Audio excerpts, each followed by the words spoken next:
Smashers of the internet, and welcome to another episode of Termite's Buzz, a weekly video game podcast where I, your host, Termite, runs through what trophies and games I'm currently playing, some industry news that's going on this week, and ending the show with a little bit of a retro talk. Retro gaming is a passion of mine, and I love to have a little segment of my show that talks through it. So that's what Termite's Buzz is. Thank you for being here with me today, this week.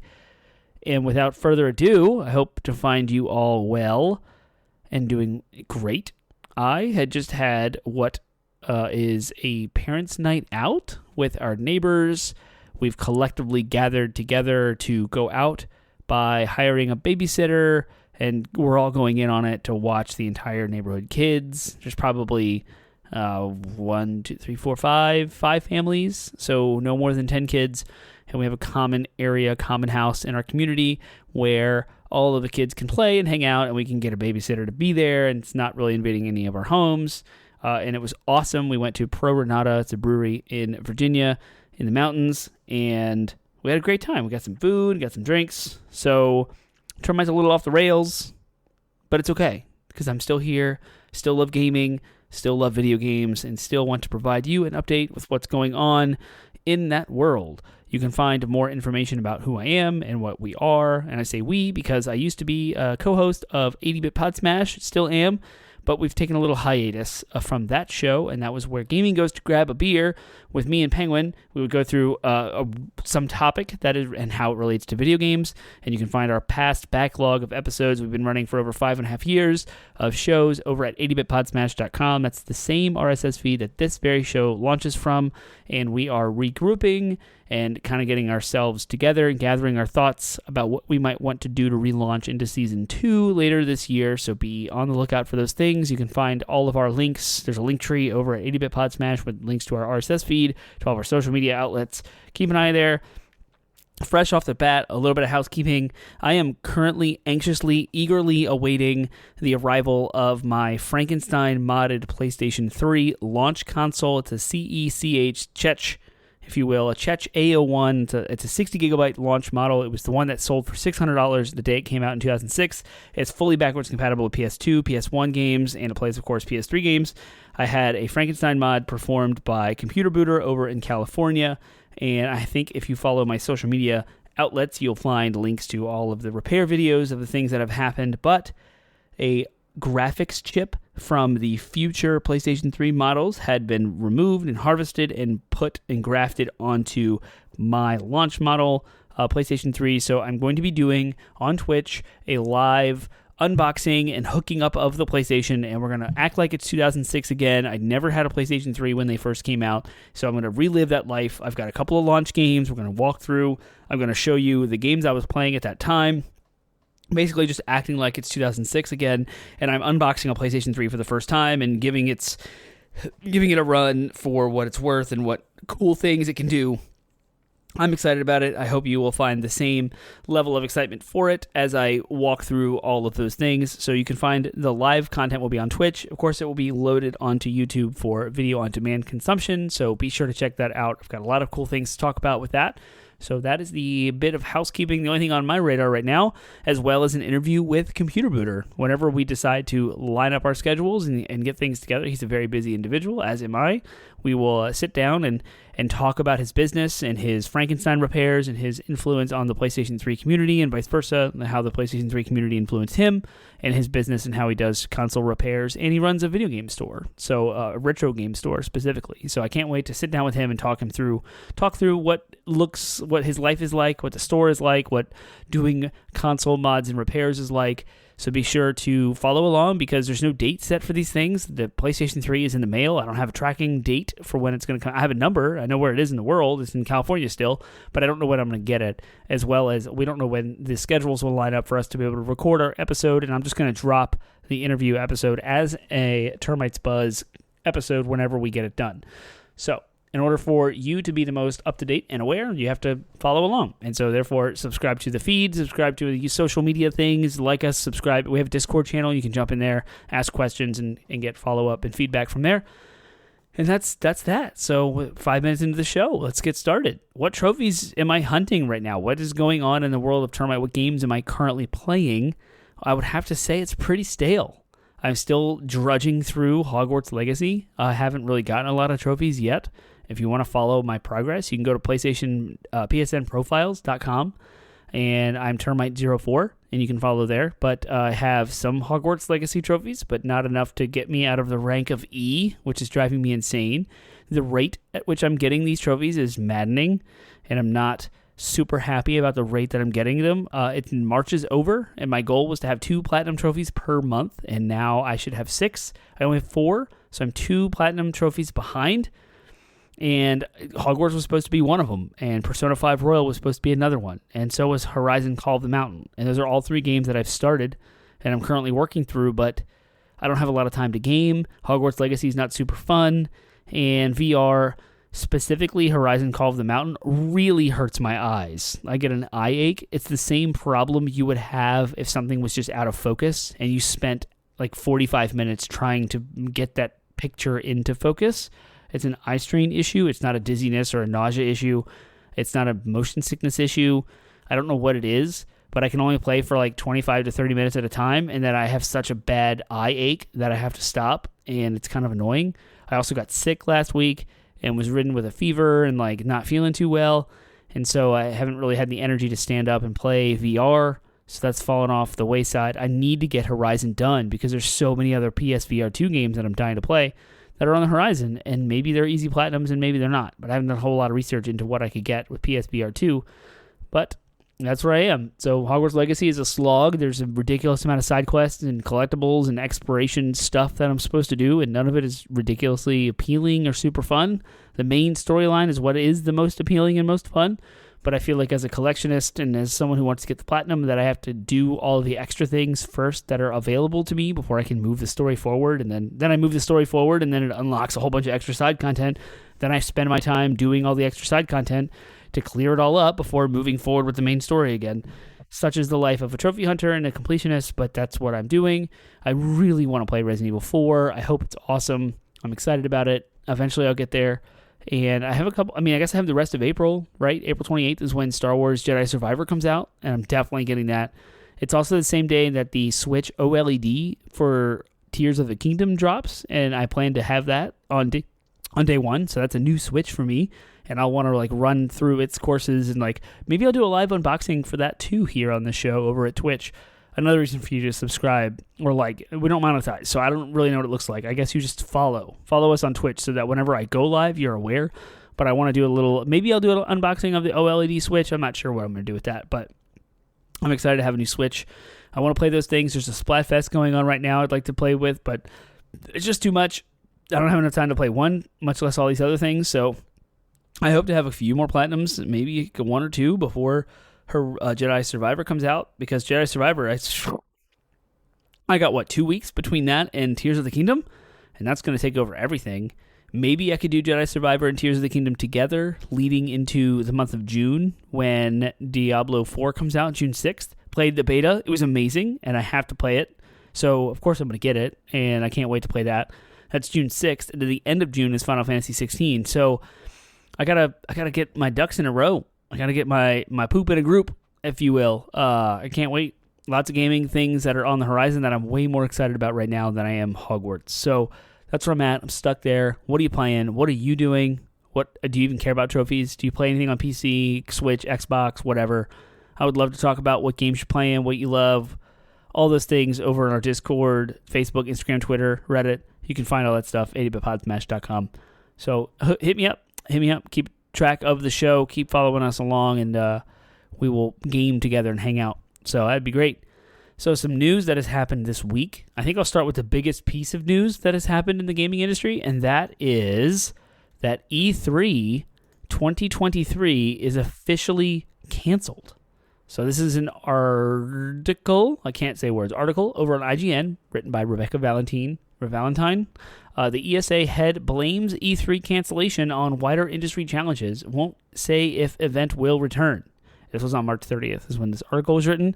So following IGN's report earlier today that E3 has officially been canceled, this is why, so I just said that. I'm not going to cover that part.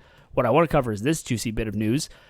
GamesIndustry.biz has published an interview with the ESA, that's the Entertainment Software Association. They're the organization that comes up with like the ESRB ratings that you see printed on the box. They're like a lobbying organization that stood up as a result of the late 90s controversies with violence and sex representation in video games, and the video game industry decided to self-regulate. They're the ESA, that they have previously been the hosts of E3, and they announced prior to 2023 that they were going to partner with an organization to do E3 differently in a different way. So anyway, the ESA president and CEO Stanley Pierre-Louis, in which he was asked about what went wrong with the show and whether or not the show would return in the future, though Pierre-Louis was fairly tight-lipped about the answers to these questions. When asked what went wrong to the show this year, Pierre-Louis pointed to a larger industry challenges that proved, quote, too large to surmount, end quote. First, several companies have reported that the timeline for game development has been altered since the start of COVID pandemic. Second, economic headwinds have caused several companies to reassess how they invest in large marketing events. And third, companies are starting to experiment with how to find the right balance between in-person events and digital marketing opportunities. Later in the interview, Pierre-Louis was asked if the ESA members were no longer interested in the event, what E3 would look like if it to be continued, if E3 needed the big three big platformers holders to have any chances of success. I botched that. It's not Rebecca's writing. That is Termite reading. And if E3 would return in 2024. Pierre-Louis did not provide any direct answers to any of these questions, though he did seem to deny that communication was an issue in setting up E3 2023. He directly confirmed that the cancellation of E3 would not impact the ESA's advocacy work for the games industry. The ESA announced E3 2023's cancellation to its members earlier today, stating in an email that the 2023 version of the event simply did not garner the sustained interest necessary to execute it in a way that would showcase the size, strength, and impact of our industry. Though it did not mention whether or not the event would return, a press release sent to media following our report said that ReedPop, that's the company, and the ESA would continue to work together on future E3 events. This is the latest in a string of cancellations that was once the largest event in gaming following the 2020 cancellation during the height of COVID-19 pandemic and other cancellations in 2022, broken up by a quieter digital event in 2021. So there it is. E3 is done. I don't know if you were following some of the things. I don't know if I had reported on any of the things leading up to this, but Ubisoft was the most recent one to back out. They announced that they would not be attending E3 in any capacity, but Xbox, Nintendo, and PlayStation all said they were not going to be participating in E3. And PlayStation has most recently announced that they were going to do a showcase prior to the June event. Microsoft always has something on their own. And of course, Nintendo has their own Direct that they just do digitally. And to put on an event at E3, like from those perspectives of Sony, Nintendo, and Microsoft, Ubisoft, Square Enix, etc., like it costs a lot of marketing money. You got to send people there to travel. You have to set up the booth. You have to decorate, like all the PR, decorations, and promotions. You have to have games that are ready to be showcased. You have to put together game demos so you have to task all of the development studios to come up with game demos to showcase games. It's a big deal, and it costs a tremendous amount of money and takes a tremendous amount of effort to do that, especially on location with real-life hardware on in-person events where you're having people with their hands on the controllers playing your demo, versus a very easy digital stream that you can just curate. You can show a vertical slice of your game. No one's touching it. No one's playing it. You can just make a video. Videos are very easy to edit. You can put together whatever you want to show from your studios and display them live, video on demand, and let people just watch them at will, like however they want. You don't have to watch it live. You don't have to travel anywhere. You don't have to be anywhere. You can just watch it on the internet. So it makes sense that these things are happening. Summer Game Fest by Jeff Keighley, of course, has been announced that 2023 is going to happen in June, which is kind of a throw up in the face of this recent ESA announcement that E3 is canceled, but Summer Game Fest is happening. So it seems like all of the companies are now favoring Jeff Keighley. It seems like. I'm not trying here to make correlations between these things, but it seems like it's a much easier effort to like come up with a demo and showcase your games, announce your stuff through Jeff Keighley's new way of his format, either by Game Awards or by Gamescom, Opening Night Live, or now the most recent like Summer Games Fest. But it seems like that's the way the industry is headed. Although this article I just read from Rebecca Valentine doesn't really cite whether or not, I mean, this was like an interview with Pierre-Louis, the CEO and president of ESA. They haven't really said if they're going to do E3 in 2024 or not. We hope so. I mean, E3, like, I was ready to go. I signed up for a media badge for 80-Bit Podsmash. Like, I was going to go on site. It's been a dream of mine to go every year. It's so hype. It's so awesome to get the entire gaming industry together in a single space and have this massive celebration of all the cool things that are coming out this year and next year, and, like, showcase all the hype and, like, broadcast it all out to the internet and have all the tweets and all the articles just flooding the internet. It's like a huge holiday. It's like a big week of gaming. It's awesome. You get everything, all the new cool games, everything that's coming out. It's hype, it's massive, it's amazing, and I love that aspect. But maybe we are just now at a time, since the pandemic really showcased like what work from home life looks like, what digital connections, Zoom meetings, and presentations. I mean, Nintendo started the Nintendo Directs way before the pandemic and backed out of E3 years ago. So there's a long history. Sony's backed out of E3 even before the pandemic hit as well, and they started doing their own state of plays. And Microsoft kind of took a bow out and did like we're going to have our big, giant Microsoft presentation a couple of blocks away from the convention center where E3 is held in LA.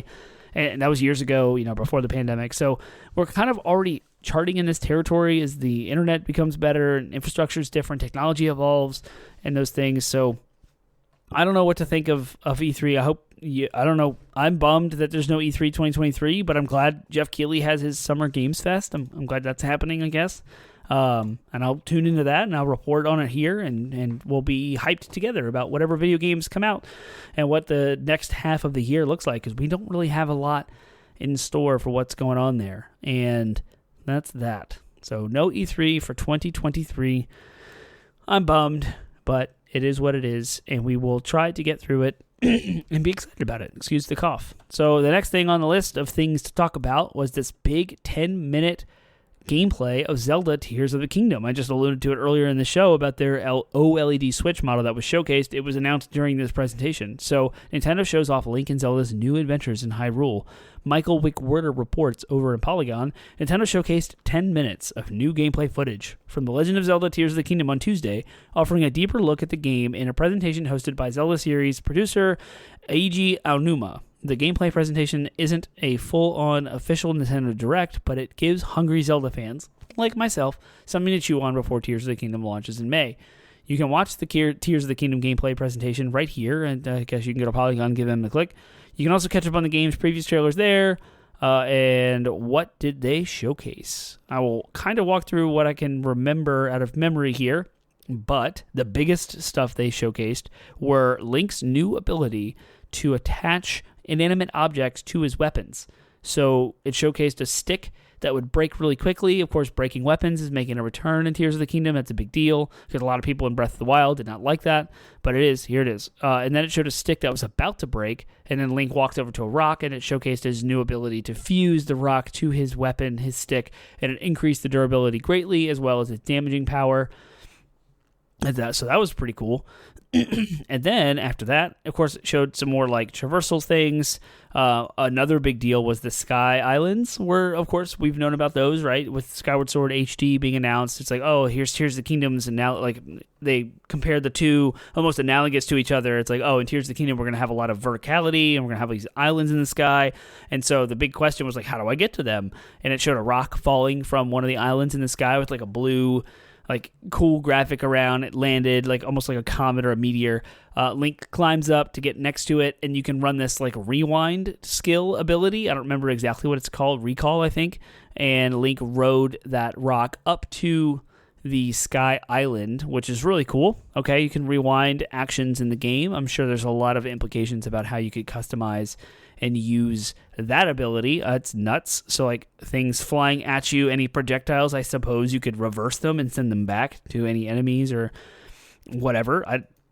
If there's like falling things in temples or shrines or whatever that looks like in Tears of the Kingdom, because shrines are gone, it's a whole new thing. And so like you'd be able to rewind that. If things are rolling down a hill or like a waterfall, maybe you can turn them backwards and rewind them and like do other things. I'm sure it'll be pretty sweet. Of course, then we talked about Fuse. In the next showcase with the fusion thing, with, of course, not just the rock on a sword or on a stick, but the bow and arrow. You could fuse like a choo-choo jelly that was made of ice. You could fuse that to an arrow and shoot the arrow and freeze an enemy. And then they showed the Keese eyeballs. Kind of creepy. You can take like enemy bat eyeballs and fuse them to your arrows, and they become homing missiles. So you can greater like hit with better accuracy. Like you have a better chance of hitting them because it just homes in on them like a heat-seeking missile. So that's kind of neat. That was Fuse. And then it showcased, like, there's a raft that they made to cross a giant body of water, and you could, like, fuse together various logs to make a raft, and then to make the raft propel, you can attach, like, a sail to it, and it catches the wind, or you can grab a fan, and you can swipe the fan with a weapon, and it'll activate it. So it attached, like, at least the gameplay demo here showcased, like, attaching 2 fans to this raft, and then you smack one of them and activates all the fans. And then it showed in previous trailers how Link was like on a flying car with 4 fans attached, and then there was also like a balloon, a flying hot air balloon type vehicle, and basically just said like, yeah, you can fuse items together and you can craft whatever kind of thing you need to traverse this obstacle. And so it's very open-ended and confirmed that your imagination is the limit to what Link can do, and that's crazy, right? That's insane. Very open-ended. It definitely is the next iteration, the next innovation that Breath of the Wild started. Breath of the Wild started with like a big open world. You can literally go anywhere you want as soon as you start the game. You can climb every surface just about with like a stamina bar. And so this is the next iteration, okay? It's like, well, how else can you interact with the environment in such an open-ended way? Okay, fusion. You can fuse anything together that you can imagine. Weapons and shields. It showcased a mushroom that when struck would create a cloud of dust, and you can use that dust to cover and do a stealth attack on an enemy. And then the next ability was Ascend, where you could run into a cave or any covered surface, and you could teleport or shoot yourself up through the roof onto the roof, like through the ceiling onto the roof. And it showcased a cave that would then showcase Link shooting up through the cave ceiling onto the top of the mountain. I don't know what the limitations are of that. They didn't really go into that, but it sounds really cool. Like anytime you see any sort of structure with a ceiling, you can shoot yourself through the ceiling onto the roof. Again, just continuing this big, giant, massive, open-ended, crafting-oriented type of gameplay style. And I think those are the big hits from the 10-minute gameplay trailer. So if you haven't seen this trailer, go check it out. You can see all these moves in action, Link doing those things. But it really showcases what to expect from Tears of the Kingdom. And as a longtime Zelda fan, I will say that my excitement for this wasn't increased by watching this video. It was just neutral. Like, okay, this is just Breath of the Wild 2. Here's some innovations. Here's some new things we can do with Link. Okay. I'm super not into Minecraft and super not into Fortnite already. And so seeing these types of gameplay things, the mechanics added into Zelda, I feel like Zelda already set the bar for open world exploration games, and other games tried to copy it. Like that was it. Like that set the new whole thing. So everything's open world now, right? Open world action RPGs across the board. Crazy. Everyone's got one because they're chasing after that Breath of the Wild money. And now here's the next iteration of that. And it's taking things that are super pop. Nintendo's playing a very safe hand here and looking out at the gaming landscape and see like what's super popular among children and younger folks. And that is Minecraft, Fortnite, Battle Royales. And what are they doing? How can we leverage those types of mechanics, but in a unique Nintendo innovative way, and marry that together with Breath of the Wild to create Tears of the Kingdom? And so here we are with like this big giant crafting situation. You can create vessels with which to traverse the world. You can create your own weapons to like attack enemies differently, create your own shields and your own bow and arrow type situations.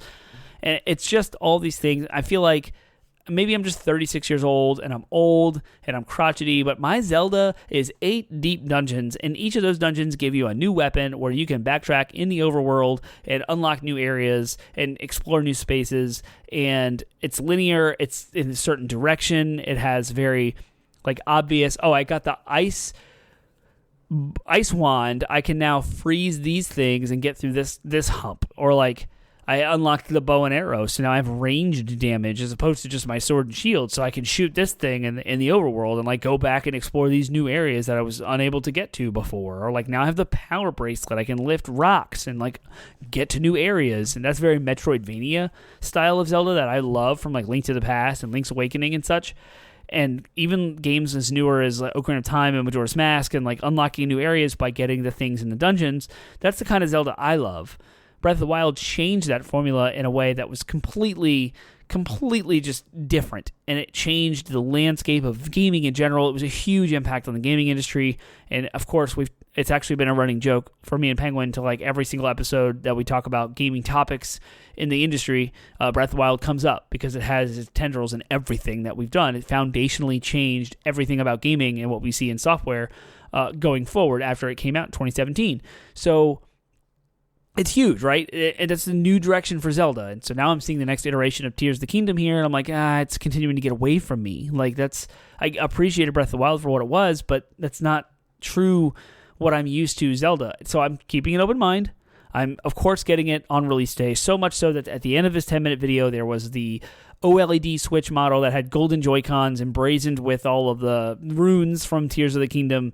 I don't know if they're like Zonian things or whatever, Hyrulean glyphs, I don't know, but and I may have botched the term Zonian, I don't even know what they're called, but Zonai, I think is what it is. It could be glyphs from that, whatever. I was in love with that. I was wanting to upgrade my Switch back in October. I was ready for an OLED model. I'm seeing the age of my current Switch, which is the launch Switch. It has 5 years of age on it. The battery's trash. I'm looking forward to the new screen, the bigger screen, the OLED stuff, the new enhanced speakers, and the docking station. Not docking station. The kickstand, the whole backside of the console opens up. So I'm looking forward to like the hardware improvement, and I'm going to get all that. I already have it pre-ordered. It's good. I got it. I've got the Legendary Edition of Tears of the Kingdom. As a massive Zelda fan, I needed to have that. Steelbook, art book. I'm here for it. I got it. I'm in, right? All that is to say, I'm ready for Tears of the Kingdom. I can't wait. My son, who is 7, I showed him this 10-minute video, and he has not stopped talking about it ever since. He can't wait. It comes out 2 weeks before his birthday, so I alluded to him, like, hey, maybe you'll get this for your birthday, maybe you won't, but, like, you're not going to get it on day one, sorry. Get excited, those things. And so he's been nonstop talking about it. He's like, playing Tears of the Kingdom outside in the neighborhood with his friends, and playing in quotes, like his physical, like I'm going to be Link and you're going to be, and we're going to run through the world and I'm going to craft and create things. And like from a 10-minute video, the kid's imagination has gone crazy. So we're like a Tears of the Kingdom family over here. Like, I'm ready. I'm in. But I'm keeping an open mind. I'm excited about the game, but I'm just letting y'all know. As a true Zelda, quote unquote true, I'm not trying to gatekeep. Okay, Zelda fandom looks like whatever you want it to be. I'm just being dumb. As an old school Zelda fan is what I should say. I look forward to Zelda that looks like the older games. It's what I love. It's what I adore. It's what I'm comfortable with, but I'm totally willing to have an open mind for Tears of the Kingdom to maybe stretch my world a little bit, just like The Witcher 3 completely changed my mind about what open world looks like and made me fall in love with Fallout, because I had first experienced Fallout 3 and hated it. Skyrim did not click. Nothing in that world or that spectrum clicked until I played The Witcher 3. Something about it changed my entire mind on all of it, and now I absolutely adore Fallout. I played Fallout 4 extensively, and I'm playing Fallout 76. I went back and played Skyrim on PS3. Love it. It's awesome. So I'm hoping Tears of the Kingdom will continue that trajectory for me and make me just really appreciate open worldness, but also now this whole like crafting situation. Maybe I'll appreciate Minecraft a little better. Maybe I'll appreciate Fortnite, especially with young boys growing up. I'm going to need to start having more of an open mind for these things, and Tears of the Kingdom is going to do that. So go Nintendo for continuing to push bounds and be innovative in a way that, like, I guess rolls popular gaming trends into your title or whatever. I don't know. Next bit of news. Here we go. Final Fantasy 16 has gone gold. Finally. Ryan Dinsdale over at IGN. Development on Final Fantasy 16 is now complete, as developer Square Enix has announced the game has gone gold. Shared in a tweet on the Final Fantasy 16 Twitter account, Square Enix has wrapped up development way ahead of the game's launch date of June 22nd. There's the date. There it is. Final Fantasy 16 has gone gold, it said simply, from the entire development team, including Torgal. We hope you are looking forward to Final Fantasy 16's launch on June 22nd. Though fans had 14 reasons to expect a sequel, Final Fantasy 16 was officially announced in September of 2020 as the next mainline game in the RPG series, this time taking place in the Knights Castle's filled world of Valisthea. I guess that's how you pronounce that. Square Enix has provided incremental updates on its development since then, even saying the game has completed basic development 1 month after its announcement. Producer Naoki Yoshida, that's the guy who completely resurrected Final Fantasy XIV and created The Realm Reborn, and I trust him entirely. He's going to do wonderful in this game. said in April 2022 that it was in the final stages of development, leading many to believe Final Fantasy XVI would launch towards the end of that year. That didn't happen, of course, but June isn't too far away for those looking forward to the game. It's only coming to PlayStation 5 at launch, despite some conflicting messages from Square Enix, though Sony only has 6 months of exclusivity. I actually looked that up not too long ago about the whole exclusive thing, and I did not see a date, so I'm wondering what IGN got here, where that source was.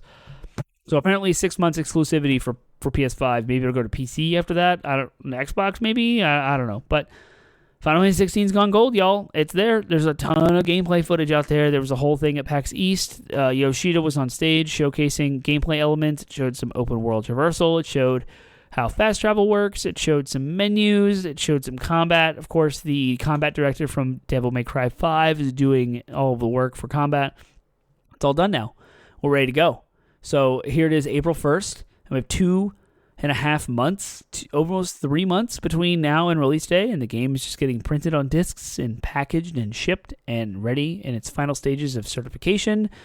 I can't wait. I'm ready to go. June 22nd, which is just like 3 weeks after Diablo 4 lands. So I hope I have time for everything. And I have the last bit of news, a little bit of sad news coming out from someone like me. Again, Ryan Dinsdale over at IGN reports that PlayStation VR 2 is reportedly off to an underwhelming start. Sony's PlayStation VR 2 is reportedly off to an underwhelming start with the virtual reality headset, only expected to sell 270,000 units by the end of March. As reported by Bloomberg, the figure comes from research firm IDC, and while 270,000 is still a lot of headsets, reports last year indicated that Sony was looking to produce 2 million PSVR 2 units to be sold by the end of March. Vice President of Data and Analytics at IDC, Francisco Geronimo, told Bloomberg that Sony would need to cut the price of the PS4 to stop its launch from being, quote, a complete disaster. The headset, which already sits at $550, is made even pricier by the additional $500 cost of the required PlayStation 5. Quote, consumers around the world are facing rising cost of living, rising interest rates, and rising layoffs. VR headsets are not top of mind for most consumers under the current economic climate, said Geronimo. I suspect a price cut on the PSVR 2 will be needed to avoid a complete disaster of their new product. The headset launched on February 22nd with 42 games, including Horizon Call of the Mountain, and a variety of virtual reality updates for critically acclaimed games like Gran Turismo 7 and Resident Evil Village. In our 9 out of 10 review, IGN said, quote, with top-notch visual quality and immersively tactile sense controllers, PlayStation VR 2 represents a quantum leap over its predecessor, setting a new standard for console VR gaming. Woof, that does not sound good. I will note a couple of caveats here. This is a very one-sided story. So PlayStation VR 2 hasn't been officially released to any retailers yet. You can only get one through Sony Direct. I don't know what strategy Sony is implying here, or imploring, but as Bloomberg is reporting all of these 270,000 units, I feel like Sony knows what they're doing. And the amount of units being produced at the beginning and how much they're selling and the sell-through and the money, it's all about money, folks, and they're not going to produce more than what would be willing to be sold. They did the whole pre-order campaign. They had you throw your email address into a lottery, and then your email address got pulled, and so they have data. They know how many units they're going to sell. They know what was expected, and they still went forth with it all anyway. I know I heard kind of funny Greg Miller was going on about, Sony's probably just trying to get this thing out the door. They've done such a R&D, research and development on the headset, and it's sort of like gaining cost, and to start making a return on the investment, you just have to you have to get it out there and like just start making money on it as best you can. I don't know. Maybe that's one facet of it. Of course, he has way more insight to that industry than I do, but it's got a lot of positive feedback. It's generating a huge amount of buzz. I've been following Twitter and Reddit, and from the consumer perspective, that's me. It's awesome. It's amazing. It's showcasing a whole lot of things that have never been done before in VR on the console space before. I know a lot of PC users will say like, oh, we've had this for years, blah, blah, blah, blah, blah, whatever. I don't know what Sony's going on here. There's a lot of talk about like, we don't know what PSVR 2 games are coming in the future. And so all it takes is something Sony already has had in development to announce, to showcase whatever. Like, we don't know yet, right? We don't have a clue what's coming up next. That is a problem. Sony, you should talk about what you got coming out. but maybe Sony's got something amazing coming out. And so you can't just say this thing is going to be a flop or a failure or underwhelmed. You can't accuse Sony of thinking of it as a failure without knowing the whole picture, and no one can know. I mean, Sony's keeping those cards close to its chest. So, we have no idea what they're coming out with. Did they make a deal with Valve to create Half-Life Alyx? Is it coming? We don't know. We know Beat Saber is coming to PSVR 2, and that's a big deal. Is there any other first-party studios working on PSVR titles? We don't know.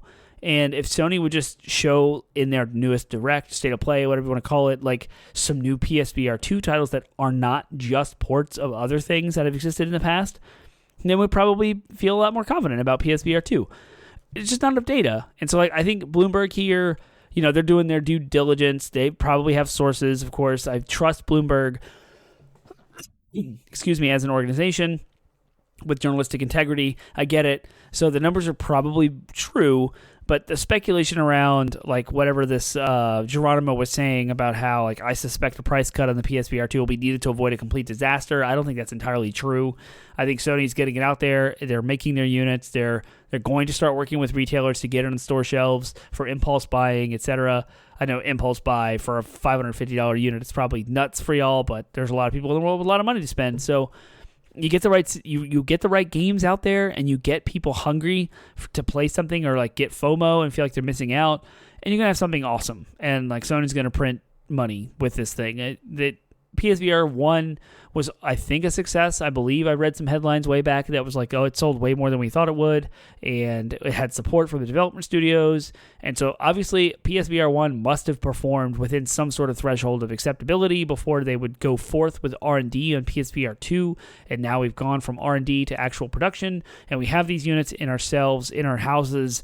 I just don't think I think it's way too early to draw this is going to be a failure card, way too early. Maybe a year from now, when you have a year and a half of data of sales and software and maybe whatever trajectory Sony's headed in with their support for studios to make games for this, you don't know any of that stuff. No one does. And so I just think it's way too early to call this. So I think it's a little irresponsible of Bloomberg reporting so far so soon, but of course they did it with whatever sources they had and felt like it's credible enough, and that's on them. That's fine. I'm not going to complain with that, but for y'all and me listening to this podcast as PSVR 2 consumers or potential consumers, I feel like there's a lot of hope and excitement for PSVR 2 on the horizon that we just don't know yet. And I'm hopeful and optimistic. So I'm excited about that. With that, I will jump into April Fool's Day happened. And there was a couple of jokes that Penguin and I had shared with each other. And I felt like I don't know how to do this, how to report on April Fool's Day jokes, because the jokes are the jokes. When you watch them, they have punchlines. And so if I were to just run through, here's my favorite jokes from April Fools, y'all wouldn't look at them or look them up. Maybe. I don't know if you would or not, but you need to go look them up. So I will just say that Larian Studios over on TikTok had a hilarious bit with Baldur's Gate 3. That was pretty funny. IGN had a whole Super Mario movie voice actors and Nintendo on the Nintendo Switch online service going back and retroactively patching voices from the movie into their characters. That was hilarious and had me dying in laughter. So go check out that. And Game Explain over on YouTube, Game X, so GAMEX PLAIN Explain, had a whole Switch Wii U parodies. It was the Switch for You and 4K and for you and for me. And it was this handheld that split, it was a clamshell, kind of like a DS that would split into two separate handhelds. So if you bought one, you'd be able to break it in half and share half the Switch with someone else. And so you'd have two screens, two sets of joysticks. Pretty funny stuff. I think I chuckled. I thought it was pretty cute. I love April Fool's Day in the gaming industry. I think there's been a lot of hilarity involved across the board. NZXT announced they were making a graphics card that was a joke. And even more meta than that is there's many YouTube channels that will make fun of a retro game store called DK Oldies. They're lying and scamming their customers, and that's pretty objective because of the amount of content out there that showcase the things that they send to their customers.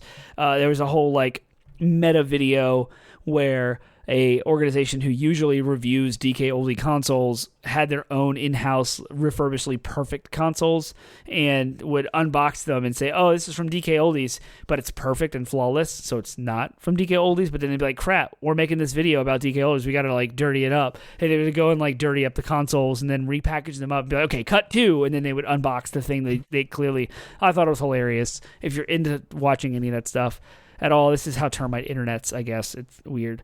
But I would love to hear from y'all, because the April Fool's jokes run wide and deep across the internet spectrum, across all the different avenues of the internet as far as internet culture is concerned: pop culture, media, books, movies, games, etc. And so I only just caught a few throughout my day, and I laughed and had a good chuckle. So if you have any that you want to share with me, that would be sweet. I would love to hear them.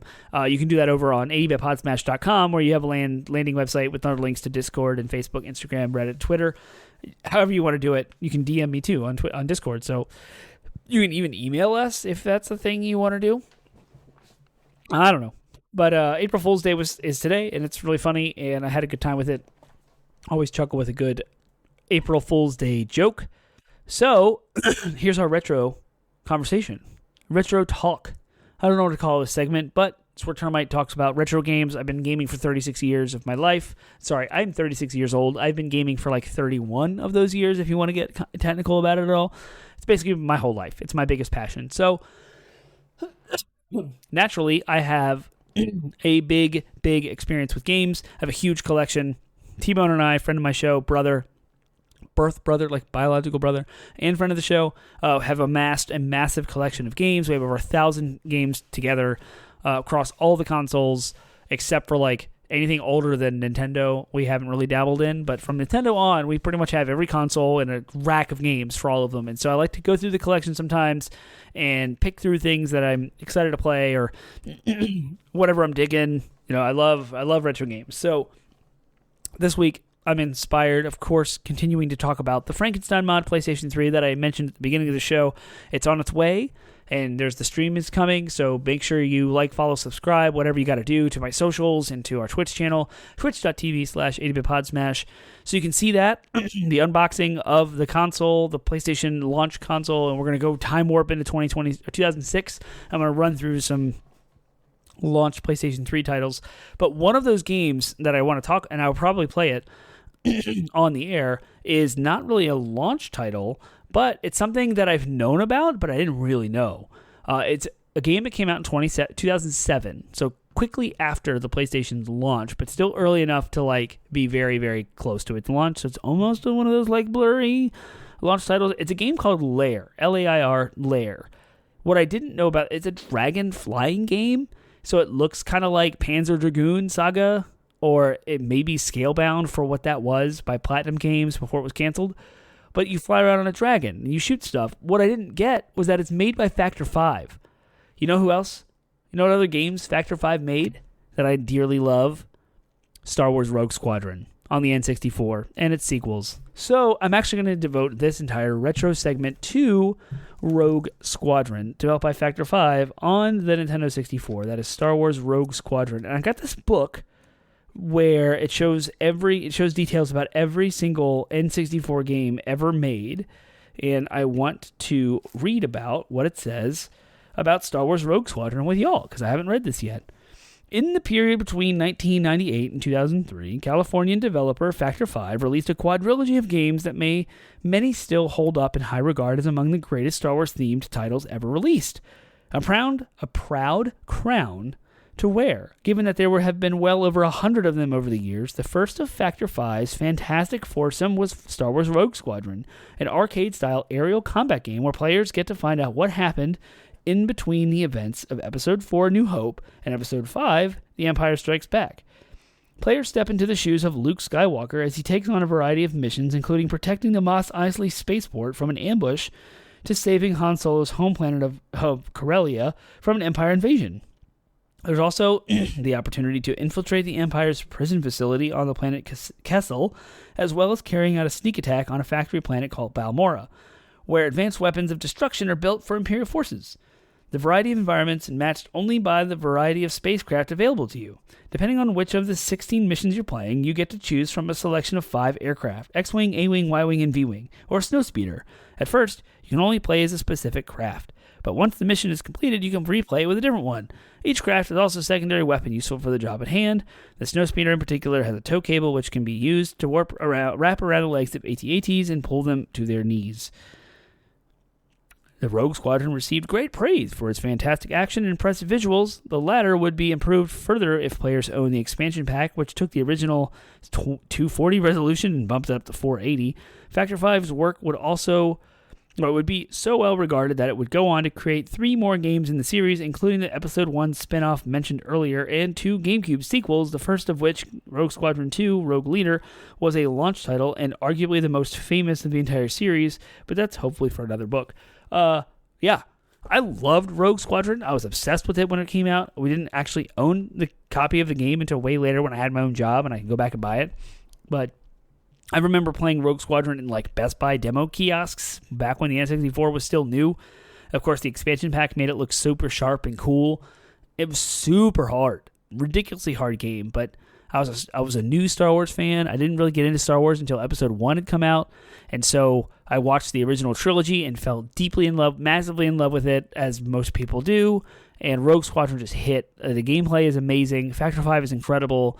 The mechanics of flying different ships, it was so cool how it showcased the details of all the different starships. I just mentioned in reading that article, the A-Wing, the Y-Wing, the B-Wing. You don't really get details about what those ships are and how they behave and how they fly differently from each other and what secondary weapons they can hold or what their purpose is in the rebellion until you play Rogue Squadron when you get it. Like the A-Wing is a super fast, it has no shields, it can't really hold a lot of bombs, but it gets in, it does the job, it gets out. The Y-Wing was used as like a slower machine that could hold bombs. And the B-Wing, I don't even know what the B-Wing, it had this weird transformation thing. Like the X-Wing had its, of course, the wings shaped like an X. You could bring them together, so it made like a straight line for like faster travel. So it was more versatile. It could do like really, really fast, but it would decrease its offensive capabilities whenever it would go fast like that. And so, it would like put your diffusers in attack position, I think was the quote. And it would separate, of course, and create the X-Wing, and like the lasers from each wing would fire sequentially. And so you would like get the nuances of these things from Rogue Squadron. And it was just awesome. As a Star Wars fan, as someone who like loves all that, the whole world, Factor 5 did a phenomenal job. And Rogue Leader was definitely the game to own with GameCube. I thought it shined a lot better than Luigi's Mansion. Luigi's Mansion is great. I love Luigi's Mansion. It's awesome. As far as like the Mario entry it was a whole deviation from having a Mario game at launch with the GameCube. Instead, we're going to focus on Luigi, and it did this very unique way of like traversing a mansion. It was great, 60 frames per second. It was gorgeous with lots of dust particles and cool things with like ghosts, transparency, and all that. It blew me away. But something about Rogue Leader, like Factor 5's sequel to Rogue Squadron, even to this day, you can fire that game up and it does not look like it came out in 2001. Like, it looks like a way more modern game than it was. It obviously punched up back then, and it still holds its own today. I love Rogue Leader. You do your own trench run. It's the first mission of the game with scenes taken right out of the movies, and you play in an X-Wing, and you attack the Death Star right off the bat. And it was just amazing. Smooth, 60 frames per second gameplay, high-resolution graphics, just like crazy, easy... Not easy, but like snappy controls, and like everything just sounded incredible. I love Factor 5, and I didn't know that they made this video game for PlayStation 3 called Lair. And I also don't really know the history of the whole studio, so I don't even know if they're around or like people from that studio had like broken up. But Lair was like canned. Apparently it didn't do well, and I don't really know the whole story behind the game. And so if you stay tuned to my stream, I'm probably going to play it eventually, because it's not a launch title. Like, I want to walk through some of the launch titles, and I'm going to hold those. I'm not going to tell you what I'm going to play. When I get the console, and I want to run through some PlayStation 2 games, and then these launch PS3 games that I have, and then I'll end probably with Lair. But it showcased the 6-axis motion controls, so I'm excited. I've never played Lair before, so this will be my first or most recent. The latest game I've played from Factor 5 is Rogue Squadron 3 for the GameCube, which I also loved. and then now Lair. So I'm excited to jump back into their world and see what they've made. And it's really, really fun to go back and look at like why a game tanked, or like what about it was bad. And a lot of times you'll find the context with which the game was launched affects more of the narrative than the actual credentials of the game itself. So if you go back and, like, for me, watching the original Star Wars prequels, they're not bad. They're nowhere near as bad as culture makes them out to be, because coming off of Episode 6, Return of the Jedi, you get Episode 1 as the Phantom Menace in the 90s, like 20 years later, almost, like 15, 20 years later, here comes Star Wars again, but everyone's comparing what the Episode 1 was versus the original trilogy, and there's no comparison. The original trilogy is amazing, but you lose the idea to, like, give credence to the material based on its own merits. And I feel like the same thing has happened with video games. And so Lair, it seemed like, from a little bit of research that I did, was that it was compared so heavily against what the Xbox 360 was doing and how successful it was, and also against Factor 5's pedigree of games, that being Star Wars Rogue Squadron. And so Lair didn't really have a chance to kind of hold its own because of the context with which it came out. So now that we're so many years removed, I feel like it's easy to go back and give that objective kind of credence to a game and see, like, how good it is. We'll find out. I'll talk about it, see if it's actually awful or if it's a kind of pretty cool game. We'll find out. I can't wait to fly on dragons and such. So with that, I think I've beaten that dead horse to death, and that is to go to 80bitpodsmash.com and follow me so that you can be made aware of whenever I go live with this PlayStation 3 thing. So I've been putting together a lot of work and a lot of thoughts into it as I keep mentioning it. So I'm going to do that. I look forward to talking to you all next week about what video game news is happening, especially as we approach the springtime onslaught of games for me, and that will be Tears of the Kingdom, Diablo 4, Final Fantasy 16, a new Switch OLED, console, the legendary version of Zelda. Lots happening in the gaming industry. I'm excited about the future, and I'm still trudging along in Hogwarts. I hope I turn a corner and I get into it and get excited about it again. I will keep you all posted on how that is going. And with that, I guess there'll be a little PSVR 2 talk. I want to play new games. Like, I want to get past Horizon. I got to get through these platinums so I can start playing the games I really want to play. But I have to get through the games that I have because I paid money for them and I must get their value out of them. And with that, I will talk to you all next week. Have a great week, and I will see you then.